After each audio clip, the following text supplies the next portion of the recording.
महाभारत का इतिहास अनेकों वीर योद्धाओं के त्याग और समर्पण की महान गाथाओं से भरा हुआ है। पिता में भीष्म, घटोत्कच, पुत्र बर्बरीक, अभिमन्यु और कर्ण के अलावा अर्जुन का बलिदान भी कुछ कम नहीं है। जब एक बार इंद्रलोक में पांडव पुत्र अर्जुन को अप्सरा ने क्रोधित हो नपुंसक होने का श्राप दे दिया था, तब अर्जुन ने सहजता से इस श्राप को स्वीकार किया और पांडवों के अज्ञातवास के दौरान यही श्राप वरदान साबित हुआ। एक बार इंद्रदेव ने अर्जुन को इंद्रलोक में आने का न्योता दिया। जब अर्जुन इंद्रलोक पहुंचा तो इंद्रदेव ने पांडु पुत्र अर्जुन को अपने पुत्र के समान प्रेम और सम्मान दिया। रण संग्राम की सारी विद्या सीखकर अत्यंत कुशल बना दिया। इसके बाद इंद्रदेव ने अर्जुन की परीक्षा लेने के लिए दरबार में स्वर्ग की सभी अप्सराओं को बुलाया। अप्सराओं का नृत्य चल रहा था, तभी इंद्रदेव ने सोचा कि उर्वशी के रूप और यौवन को देखकर अर्जुन मोहित हो जाएगा और उसकी मांग अवश्य करेगा, किंतु ऐसा नहीं हुआ। इसके विपरीत अर्जुन के बल, यौवन व गुणों को देखकर उर्वशी मोहित हो गई।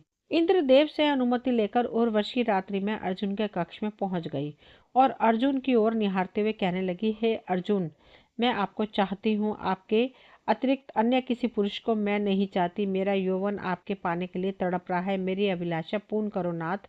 उर्वशी की बात सुनकर अर्जुन ने कहा, माता, अपने पुत्र से ऐसी आशा करना योग्य नहीं है। मैं आपके पुत्र के समान हूँ, आप व्यर्थ ही ऐसी बातें कर रही हैं।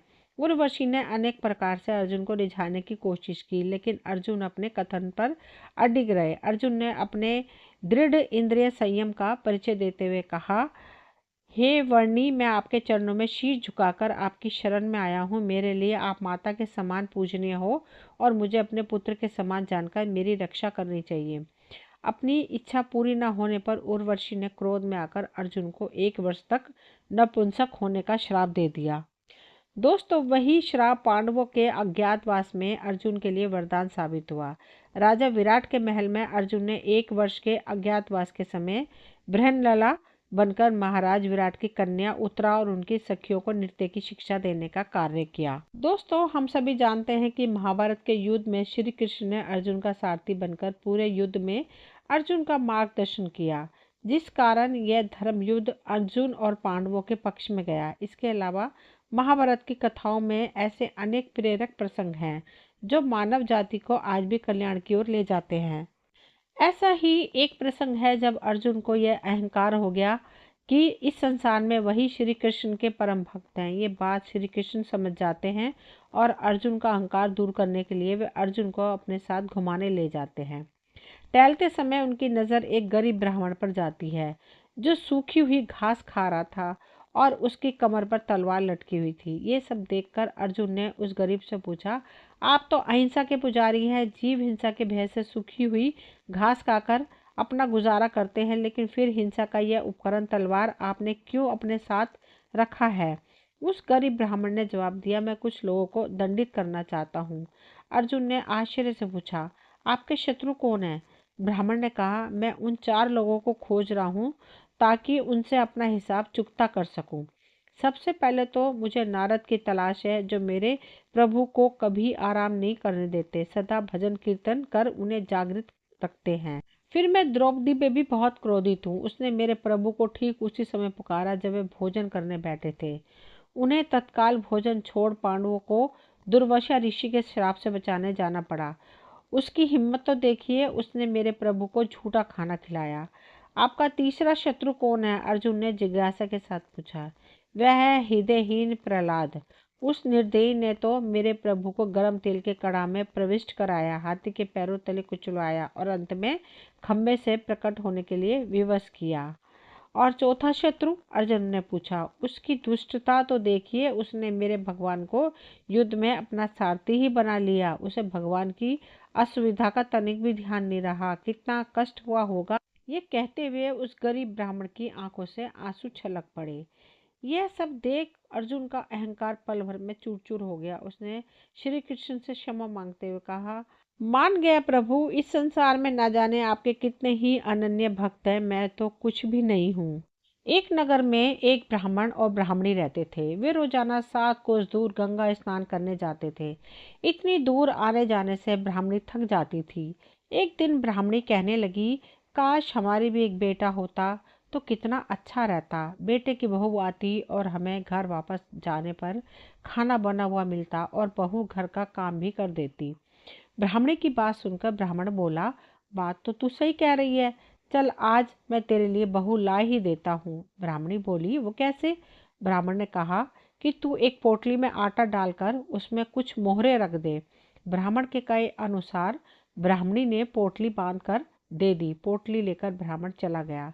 ब्राह्मण अभी कुछ ही दूर गया था कि उसे नदी के किनारे बहुत ही सुंदर लड़कियां दिखाई दी। वे रेत में घर बनाकर खेल रही थी। उनमें से एक लड़की ने कहा कि मैं अपना घर नहीं तोड़ूंगी, मुझे तो रहने के लिए एक घर चाहिए। लड़की की बात सुनकर ब्राह्मण मन ही मन सोचने लगा कि बहू बनाने के लिए लड़की सही रहेगी। जब वह लड़की जाने लगी तो ब्राह्मण भी उसके पीछे पीछे उसके घर तक चला गया। वहां जाकर ब्राह्मण ने उससे कहा, बेटी अभी कार्तिक मास चल रहा है, इसलिए मैं किसी के घर खाना नहीं खाता।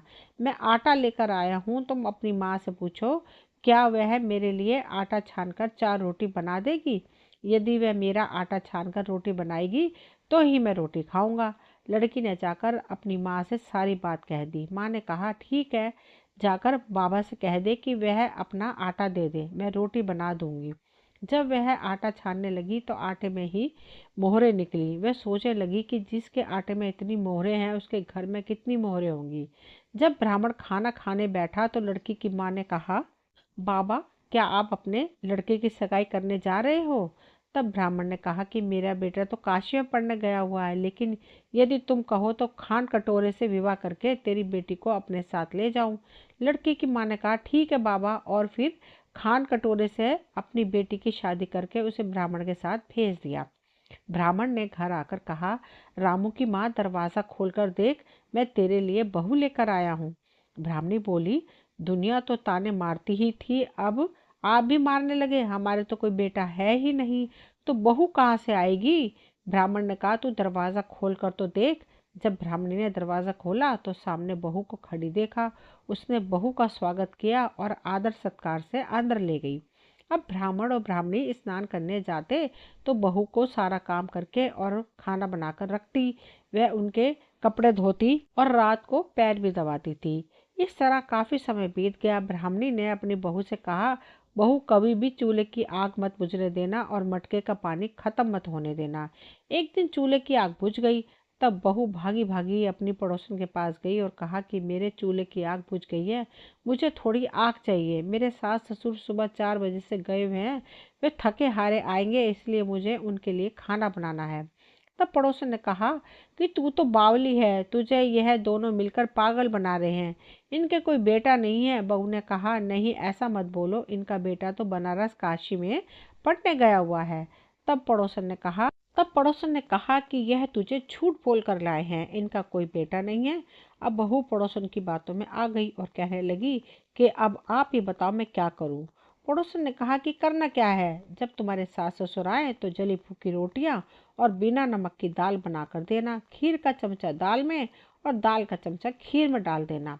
वह पड़ोसन की सारी सीख लेकर घर आ गई और जब उसके सास ससुर घर आए तो उसने ना तो उनका आदर सत्कार किया और ना ही उनके कपड़े धोए। जब उसने सास ससुर को खाना दिया तो सास बोली, बहू आज ये रोटियां जली फूकी क्यों हैं और दाल भी बिना नमक की है। तब बहू ने पलटकर जवाब दिया कि एक दिन ऐसा खाना खा लोगे तो कुछ बिगड़ नहीं जाएगा तुम्हारा। सास ससुर को खरी खोटी सुनाकर वह फिर से पड़ोसन के पास गई और बोली कि अब आगे क्या करना है। पड़ोसन ने कहा कि अब तुम सातों कोठों की चाबी मांग लेना। अगले दिन जब वे स्नान करने के लिए जाने लगे तो बहू अड़ गई, मुझे तो सातों कोठों की चाबी चाहिए। तब ससुर ने कहा कि इसे चाबी दे दो, आज नहीं तो कल इसे ही देनी है। तब सास ने बहू को चाबी दे दी।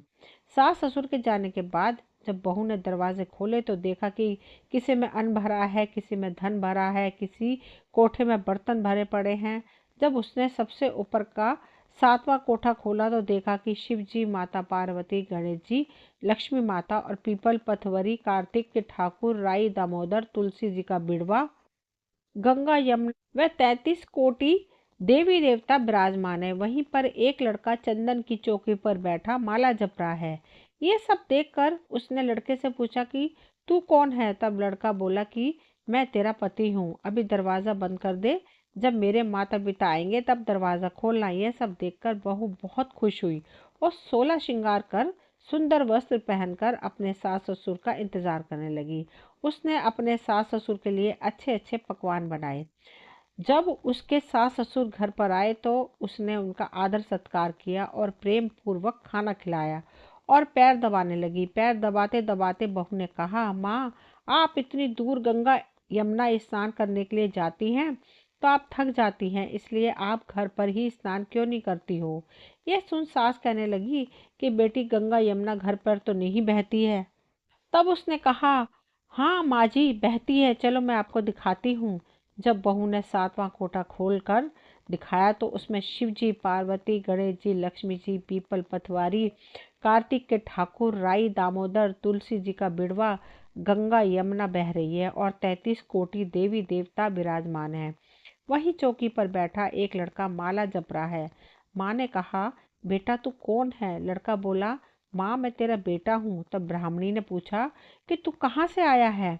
लड़के ने जवाब दिया, मुझे कार्तिक देवता ने भेजा है। ब्राह्मणी ने कहा, बेटा, यह दुनिया कैसे मानेगी कि तू मेरा बेटा है? ब्राह्मणी ने कुछ विद्वान पंडितों से मदद मांगी। पंडितों ने कहा, इस पार बहू बेटा खड़े हो जाएं और उस पार ब्राह्मणी खड़ी हो जाए।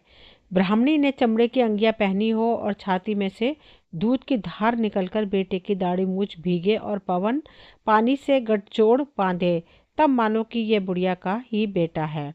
उसने ऐसा ही किया। चमड़े की अंगियां फट गई और छाती में से दूध की धार निकलकर बेटे की दाढ़ी मूछ भीग गई। पवन पानी से बहू बेटे का गठजोड़ बंध गया। यह सब देखकर ब्राह्मण और ब्राह्मणी की खुशी का ठिकाना ना रहा और इस तरह से वो ब्राह्मणी का बेटा बन गया। दोस्तों, ये कहानी यहीं तक थी। मुझे उम्मीद है आप सभी को पसंद आई होगी। अगर कहानी पसंद आई हो तो प्लीज़ चैनल को सब्सक्राइब करें, वीडियो को लाइक शेयर करें। मिलती हूँ अगली कोई नई कहानी लेकर। कहानी सुनने के लिए आप सभी का तहे दिल से शुक्रिया।